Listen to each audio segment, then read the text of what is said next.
जय हिंद बच्चों। आज हम आपके लिए एक नया टॉपिक लेकर के आया हूँ। हम इस टॉपिक में ये जानेंगे कि पॉलिनोमियल्स में जीरोज क्या होता है। पॉलिनोमियल्स में जीरोज क्या होता है, हम पिछले वीडियो में आपको जीरोज के बारे में बता चुके हैं।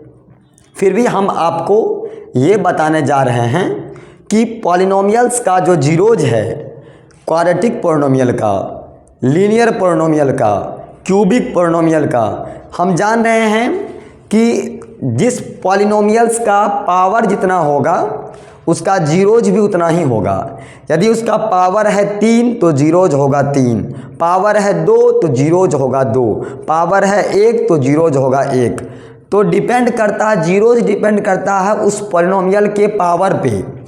तो हम लोग अभी जानने जा रहे हैं क्या, geometrical meaning of zeros of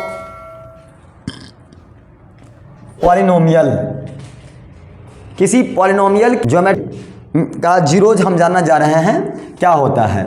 जैसे कि आप देखे हैं, इससे पहले भी मान लीजिए कोई भी ग्राफ, हम ग्राफ खींचते हैं,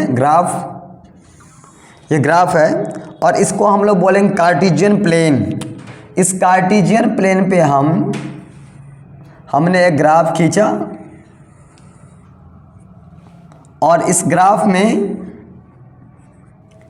इसको बोलेंगे हम लोग x, इसको बोलेंगे हम लोग y, इसको बोलते हैं हम लोग y डैश, इसको बोलते हैं हम लोग x डैश। ये हमारा इस लाइन का नाम है x एक्सिस और इस लाइन का नाम है y एक्सिस। बट नीचे है निगेटिव साइन है नीचे, इसे लिखा गया है, इसको y डैश कर दिया गया है।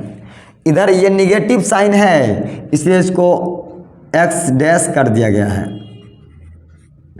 और ये दोनों पॉजिटिव है, ठीक है। और ये मेरा क्या है, सेंटर है। यहाँ पे होता है 0 0, x भी 0 और y भी 0।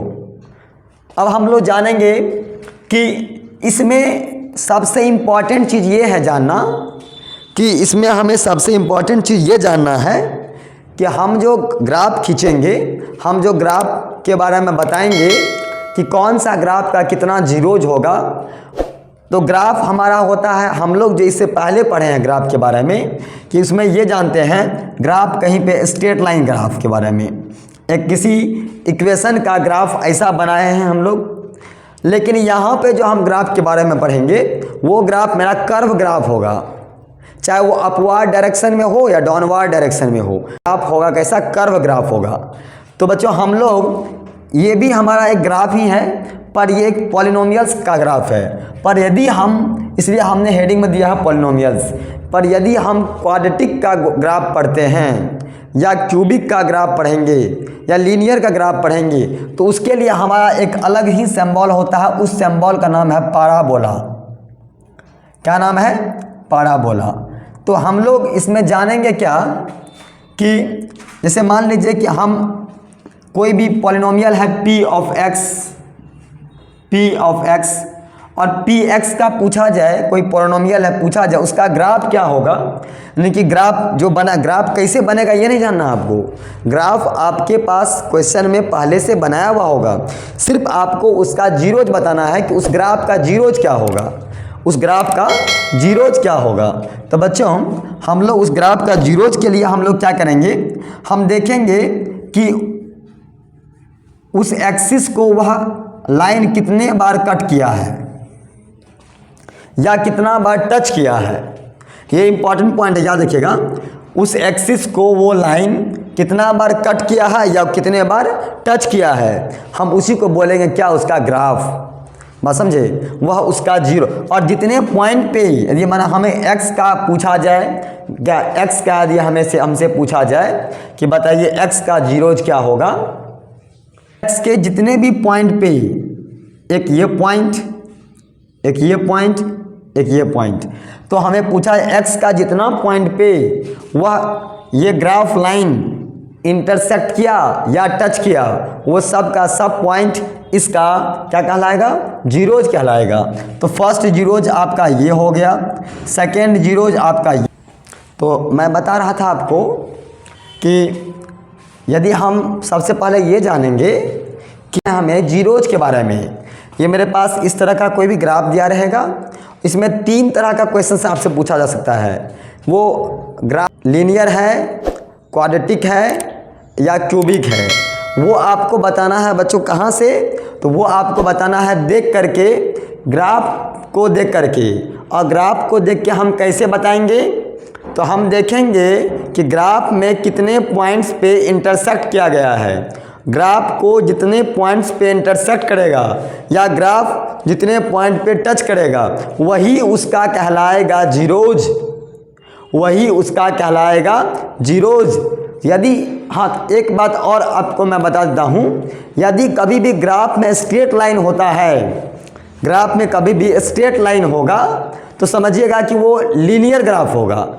लेकिन अदरवाइज यदि मान लीजिए जैसे हम इस तरह का ग्राफ बनाते हैं और इसमें भी ये हमारा ग्राफ है, 1, 2 और 3 पॉइंट पे इंटरसेक्ट किया है ग्राफ को, इसका जीरोज पूछा जाए क्या बोलेंगे? 3 जीरोज।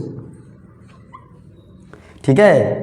अच्छा, इसी तरह से मान लीजिए हम कोई दूसरा ग्राफ बनाते हैं, ऐसा दे दिए इस तरह से,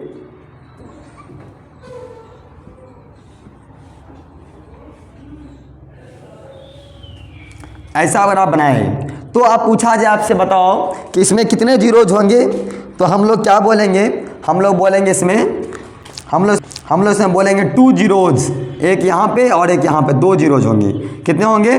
2 जीरोज होंगे। तो बच्चों आप लोग एक बात ध्यान रखिएगा कि आप, हाँ एक चीज़ और, जिस पॉइंट पे वो ग्राफ को इंटरसेक्ट किया है, जिस पॉइंट पे ग्राफ को वो टच किया है एक्स एक्सिस में, उसका कोऑर्डिनेट्स पूछा जाए तो हम लोग इसका कोऑर्डिनेट्स लिखेंगे। कैसे? ध्यान रखिएगा, कोऑर्डिनेट्स लिखने के समय आपको एक बात का विशेष रूप से ध्यान रखना है कि हम जब इसका कोऑर्डिनेट लिखेंगे तो ये मेरा है वाई एक्सिस, ये मेरा है एक्स एक्सिस, तो ये एक्स एक्सिस पे ही है।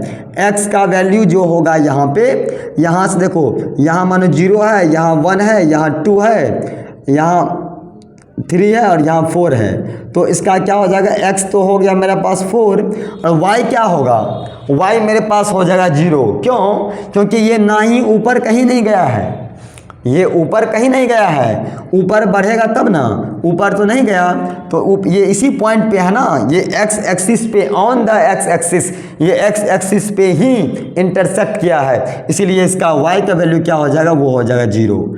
बच्चों आप इसी तरह से आप इसका भी कोऑर्डिनेट्स निकाल सकते हैं, आप इसका भी कोऑर्डिनेट निकाल सकते हैं। जितने पॉइंट पे इंटरसेक्ट किया है, आप हर एक इंटरसेक्ट पॉइंट का कोऑर्डिनेट्स आप निकाल सकते हैं।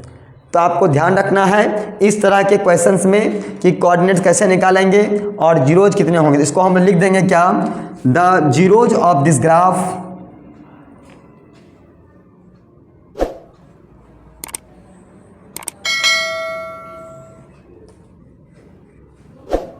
this graph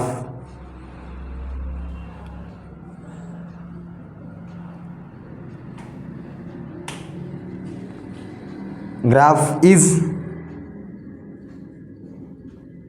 3। कितने होंगे? 3। हाँ, याद रखना है कि इस ग्राफ का जीरोज कितना होगा? 3 होगा। इसी तरह से हम, तो बच्चों मैं आपको बता रहा था कि एक फार्मूला के बारे में जो कि आपके इस चैप्टर्स में काफ़ी इम्पोर्टेंट रोल है इस फार्मूला का, और पिछले चैप्टर्स में भी। तो मैं यहाँ पर लिखा हूँ और मैं थोड़ा आपको समझा देता हूँ, आप देखिए गौर से। फार्मूला नंबर 1 में है कि a प्लस बी का होल स्क्वायर, तो फार्मूला होता है a square plus B square plus 2ab। Formula number 2 में है a माइनस बी का होल स्क्वायर, तो formula a square plus B square minus 2ab। और फार्मूला नंबर 3 है a प्लस बी का whole cube, a cube plus B cube plus 3ab into a plus B. कुछ जगहों पे या कुछ बुक्स में इसका एक और फार्मूला होता है a cube plus B cube plus 3a square b plus 3ab square, ये भी फार्मूला होता है। ये भी इसी के जगह पर वो भी लिखा आता है। हमने क्या किया, इस 3 को a से मल्टीप्लाई किया तो हो गया 3a², ये b लिख दिया 3a²b। फिर इसको मैंने मल्टीप्लाई किया एक बार इससे तो हो गया 3ab², वहाँ मैंने लिख रखा है। फिर एक फार्मूला नंबर 4 है बच्चों, क्या कि a माइनस बी का होल स्क्वायर, फार्मूला होता है a³ minus b³ plus 3ab into a minus B. ये मेरा फार्मूला नंबर 4 है। इसमें हम लोग यहाँ भी ना माइनस का साइन होगा। हाँ देखिए, a³ minus b³ minus 3ab into a minus B. इसको हम लोग क्या करेंगे, इसके जगह पे कुछ जगह पे ऐसा भी लिखा आता है, इसको मल्टीप्लाई कर दीजिए, इसको मल्टीप्लाई कीजिए एक बार इससे और एक बार मल्टीप्लाई कीजिए इससे, बस यही कर देना आपको। तो आपका हो जाए क्या, a³ minus b³ minus 3a²b minus minus plus 3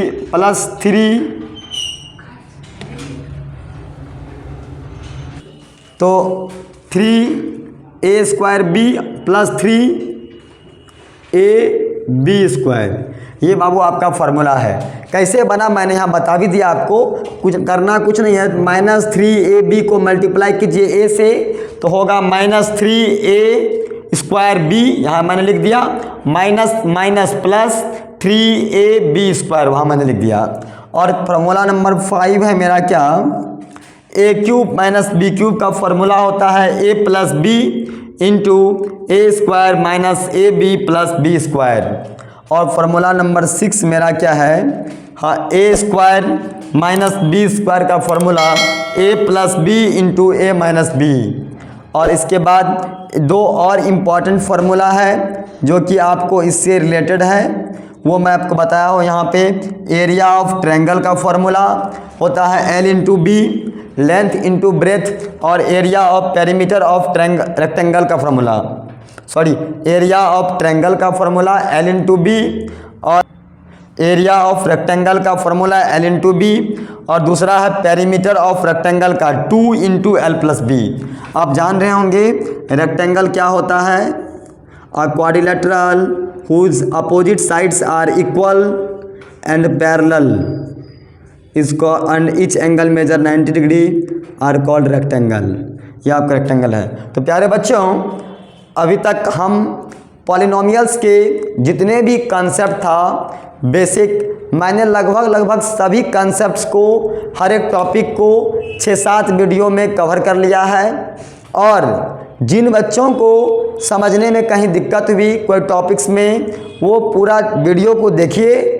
पीछे भी 5-6 वीडियो मैंने बना रखा हूँ इसी चैनल पे, आप उस वीडियो को भी देखिए तो आपको कंप्लीट समझ में आएगा। लेक्चर 1 से लेक्चर 7 तक जितने भी लेक्चर्स मैंने बनाया हूँ, सभी लेक्चर्स को आप कंप्लीटली देखिए, उसका एक नोट बनाइए और फिर आप एनसीईआरटी बुक्स को सॉल्व कीजिए, चाहे RS अग्रवाल बुक, चाहे RD शर्मा बुक, अदरवाइज किसी भी बुक्स को आप सॉल्व कीजिए, आपसे 100% बनेगा। यदि किन्हीं बच्चों को समझने में कोई दिक्कत हुआ हो तो आप बैक बटन पर टाइप करके फिर से वीडियो को रिकैप करके दोबारा देख सकते हैं।